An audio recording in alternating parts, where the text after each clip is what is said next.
നേരിട്ട് കണ്ടു നിൽക്കാനാകാത്തത്ര കാഴ്ചകളാണ്. കുട്ടികളൊക്കെ അലമുറയിട്ട് കരയുകയാണ്, നെഞ്ച് തകർന്നുകൊണ്ട് അവർ കരയുകയാണ്. ഒരുപാട് ആൾക്കാർ എത്തുന്നുണ്ട്. ആ നാട്ടുകാരെയൊക്കെ സംബന്ധിച്ചും വലിയൊരു ആഘാതമായിരിക്കും. കാരണം ഈ കുട്ടികളെയൊക്കെ അവർ സ്ഥിരം കാണുന്നതാണ്. ഷഹബാസിനെ ആയാലും ആ പ്രശ്നമുണ്ടാക്കിയ കുട്ടികളെ ആയാലും ഓരോ ദിവസവും അവർ കാണുന്നതാണ്. ആ കുട്ടികളൊക്കെ നടന്നു പോകുന്നത്, അവരുടെ ഓരോ കാര്യങ്ങളും അറിയാവുന്ന നാട്ടുകാർക്കാണ് പെട്ടെന്ന് ഇങ്ങനെ ഒരു ആഘാതം വന്നിരിക്കുന്നത്.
ചുങ്കത്തെ മദ്രസയിൽ നിന്നുള്ള തത്സമയ ദൃശ്യങ്ങളാണ് മാതൃഭൂമി ന്യൂസിലൂടെ പ്രേക്ഷകർ കാണുന്നത്. നമ്മൾ കാണാൻ ആഗ്രഹിക്കുന്ന ദൃശ്യങ്ങളല്ല ഇത് എന്നത് ഒരു സംശയവുമില്ലാതെ പറയാം. പക്ഷേ കാണാതെ പോകാനും കഴിയാത്ത ഒരു വലിയ ക്രൂരതയുടെ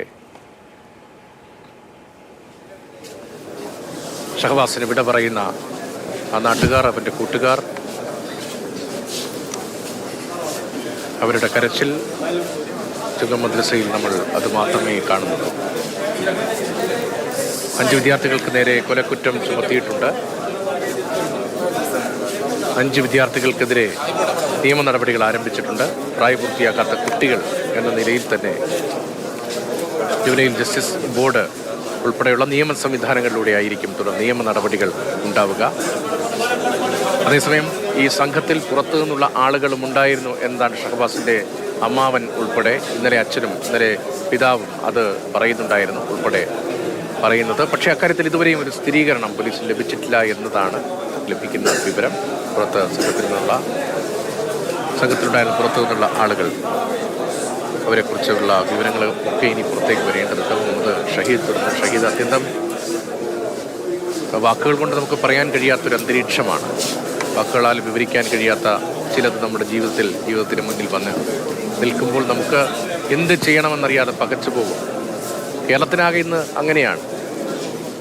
എന്താണ് സംഭവിക്കുന്നത് എന്ന് മനസ്സിലാകാത്ത ഒരു ദിവസം.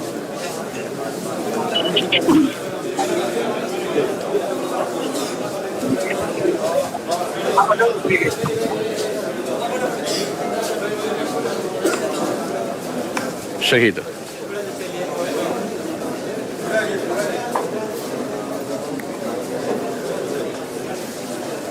ഷഹബാസിനെ അവസാനമായിട്ട് കാണാൻ ഒരുപാട് ആൾക്കാർ, പ്രിയപ്പെട്ട സുഹൃത്തുക്കൾ, ആ നാട്ടുകാരെല്ലാവരും അവിടേക്ക് ഒഴുകിയെത്തുകയാണ്. ആർക്കും കണ്ടു നിൽക്കാൻ താങ്ങാനാകാത്ത വിധത്തിലുള്ളൊരു കാഴ്ചയാണ് അവിടെ. ഇത്രയും കാലവും തങ്ങളുടെ മുന്നിലൂടെ നടന്ന മിടുക്കനായ ഒരു വിദ്യാർത്ഥി ഈ രീതിയിൽ അവസാനിച്ചു എന്ന് പറയുമ്പോൾ ഭയങ്കര ആശങ്ക ഓരോരുത്തരുണ്ട്. സമൂഹത്തിന് മുന്നിൽ വലിയൊരു ആശങ്കയുണ്ട്. ഈ കുട്ടികൾ ഇങ്ങനെ ആയാൽ എന്ത് ചെയ്യാൻ പറ്റും എന്നുള്ള വലിയൊരു ആശങ്കയുണ്ട്.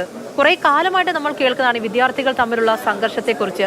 2 സ്കൂളുകൾ തമ്മിൽ അടിയുണ്ടാക്കുന്നു, വിദ്യാർത്ഥികൾ തമ്മിൽ അങ്ങോട്ടും ഇങ്ങോട്ടും ജൂനിയർ സീനിയർ എന്നുള്ള രീതിയിൽ പ്രശ്നങ്ങൾ ഉണ്ടാകുന്നു, പരിക്കുകൾ ഏൽക്കുന്നു. പക്ഷെ ഇത്രത്തോളം രൂക്ഷമായൊരു രീതിയിലേക്ക് കാര്യങ്ങൾ പോകുന്നത് ആദ്യമായിട്ടായിരിക്കും. അതുകൊണ്ട് തന്നെയാണ് വലിയൊരു ഭയം എല്ലാവരുടെയും ഉള്ളിലുണ്ട് എന്നുള്ളതാണ്. എന്താണ് ഈ കാലത്ത് കുട്ടികൾക്ക് പറ്റിയത് എന്നുള്ള വലിയൊരു ചോദ്യം ഉയർന്നുണ്ട്. എന്തുകൊണ്ടാണ് കുഞ്ഞുങ്ങൾ ഇങ്ങനെ പോകാനുള്ള ഒരു കാരണം എന്ന് ചോദിക്കുന്നുണ്ട്. ആ വോയിസ് ക്ലിപ്പ് തന്നെ പുറത്തേക്ക് വരുമ്പോൾ ഞെട്ടിപ്പോകുന്നുണ്ട്. അതിൽ പറയുന്നുണ്ട്, ഷഹബാസിനെ ഞാൻ കൊല്ലുമെന്ന് പറഞ്ഞാൽ കൊന്നതാ, നീ അവൻ്റെ കണ്ണൊന്ന് പോയി നോക്ക്, അവന് കണ്ണൊന്നുമില്ല, കൂട്ടത്തിൽ ഒരാൾ മരിച്ചാൽ വലിയ പ്രശ്നമുണ്ടോ, ഒന്നും ഉണ്ടാകാനൊന്നും പോകുന്നില്ല എന്ന തരത്തിൽ അത്രത്തോളം കോൺഫിഡൻറ്റോടുകൂടി വളരെ എന്തോ ഒരു തരം ക്രിമിനൽ മൈൻഡോടുകൂടി ആ കുട്ടികൾ പ്രവർത്തിക്കുന്നു എന്നുള്ളതാണ് കേൾക്കുമ്പോൾ ഞെട്ടലുണ്ടാകുന്നതിനപ്പുറത്തേക്കും വലിയ രീതിയിൽ പേടി തോന്നുന്ന ഒരു സംഭവമായിട്ട് ഇത് മാറുന്നു എന്നുള്ളതാണ്. പൊതുദർശനം പുരോഗമിക്കുകയാണ്. അവസാനമായിട്ട് അവനെ ഒരു നോക്ക് കാണാൻ ആ നാട് ഒന്നാകെ ഒഴുകിയെത്തുന്നുണ്ട്. മുഹമ്മദ് ഷഹീദ് തുടരുന്നുണ്ട്. ഷഹീദ് നമുക്ക് ദൃശ്യത്തിൽ നിന്ന് കാണാം, ഒരുപാട് ആൾക്കാർ അവനെ കാണാൻ വേണ്ടിയിട്ട് എത്തുകയാണ്. മിടുക്കനായ ഒരു വിദ്യാർത്ഥി, ഇത്രയും നാളും തങ്ങളുടെ മുന്നിലൂടെ പോയിരുന്ന ഒരു വിദ്യാർത്ഥി ഈ രീതിയിൽ ഇങ്ങനെ നിൽക്കുന്നു എന്ന് പറയുമ്പോൾ വലിയൊരു ആശങ്കയുണ്ട്, സങ്കടവും എല്ലാം നിറഞ്ഞു നിൽക്കുന്ന ഒരു അന്തരീക്ഷമാണ് അവിടെ.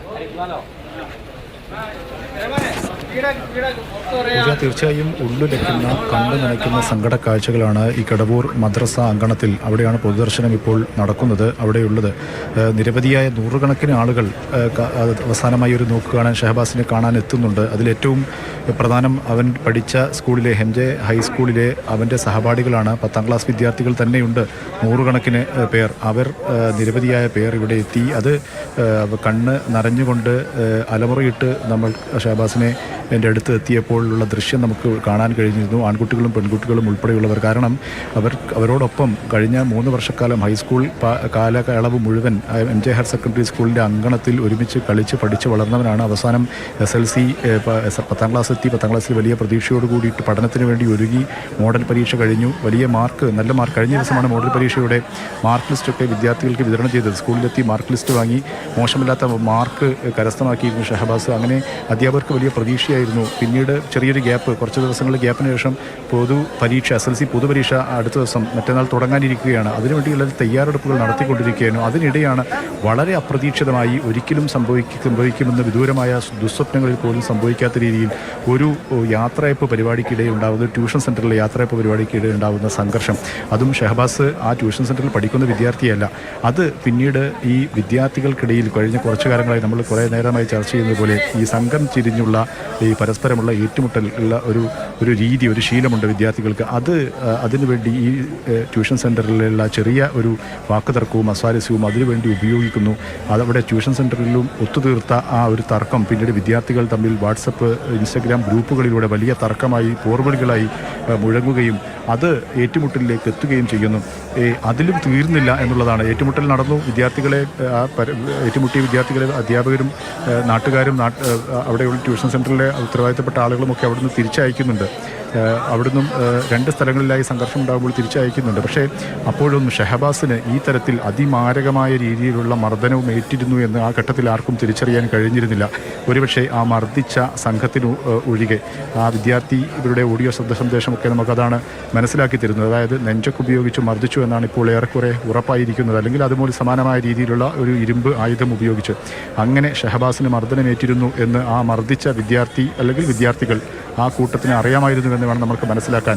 അതായത് മാരകമായി പരിക്കേറ്റിരുന്നു എന്ന് അവർ തിരിച്ചറിഞ്ഞിരുന്നു. അതിനുശേഷം തന്നെ അവർ പിന്നീട് ഇൻസ്റ്റഗ്രാം ഗ്രൂപ്പുകളിലൂടെ ശബ്ദ സന്ദേശം പുറത്തുവിട്ടിരുന്നു. അതായത് പൂജ നേരത്തെ സൂചിപ്പിച്ചതുപോലെ തന്നെ കണ്ണിന് പരിക്കേറ്റിട്ടുണ്ട്, കണ്ണിന് വലിയ രീതിയിൽ പരിക്കേറ്റിട്ടുണ്ട്. അതുകൊണ്ട് തന്നെ അവനെ കൊലപ്പെടുത്തും, ഷഹബാസിനെ കൊലപ്പെടുത്തും എന്നുള്ള ഒരു അഹങ്കാരത്തോടു കൂടിയുള്ള ഒരു പറച്ചിൽ നമ്മൾ കേട്ടതാണ്. അതായത് ഷഹബാസിന് ആ തരത്തിലുള്ള മർദ്ദനമേറ്റിരുന്നു എന്ന് അവർക്ക് ആ വിദ്യാർത്ഥികൾക്കെങ്കിലും അറിയാമായിരുന്നു. പക്ഷേ അവൻ്റെ കൂടെ ഉണ്ടായിരുന്ന സുഹൃത്തുക്കൾ താമരശ്ശേരിയിൽ ആ മർദ്ദനം അല്ലെങ്കിൽ സംഘർഷം നടന്നതിന് പിന്നാലെ ഒരു സുഹൃത്തിൻ്റെ ബൈക്കിൻ്റെ പിറകിൽ കയറിയാണ് ഷഹബാസ് വീട്ടിലേക്ക് എത്തുമ്പോൾ അവശനായിരുന്നു. പിന്നീട് ബോധം പോകുന്നു. അത് 2 ആശുപത്രിയിൽ, 2ാമതാണ് മെഡിക്കൽ കോളേജിൽ എത്തിക്കുന്നത്. ജീവൻ നഷ്ടമാകുകയായിരുന്നു.